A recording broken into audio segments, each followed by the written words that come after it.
Hi, I'm Janet Williams, and I'm from Akron, Ohio, and I was born on September 11th of 1972. Can you walk me through the day of 9/11? Sure.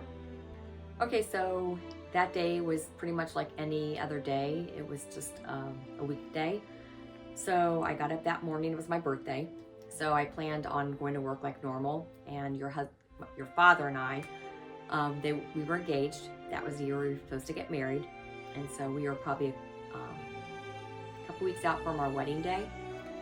And got up that morning, got ready for work, went out to a client site.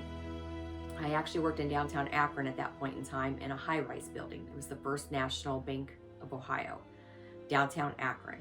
But I was going out to a client that was out in Sharon Center, which is near Wadsworth, Ohio.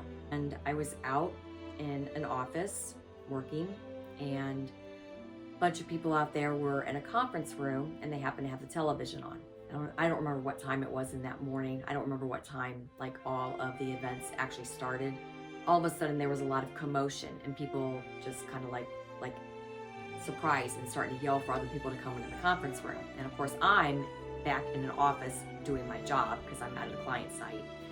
And I guess the first plane must have hit, and there's all this ruckus. So I get up and I walk over to the conference room, and I happen to miss it actually happening, and the second plane hit.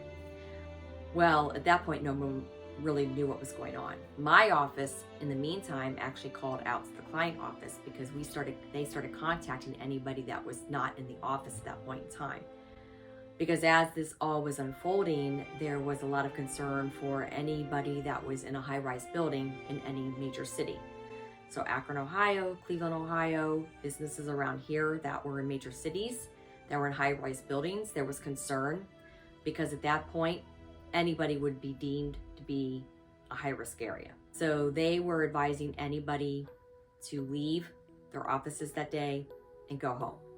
I ended up going home, and it was, like I said, it was kind of a bummer because it was my birthday, which kind of seems kind of funny now to think about, like what's happening with your birthday when this major terrorist attack is happening. But you have to remember that everybody didn't really know what was happening as it was happening. And we're like, wow, okay, so what do we do? You know, normally we would go out to dinner, go do some stuff. And, you know, we're watching, you know, we kept going back into the condo, like listening to the news station to see what was going on.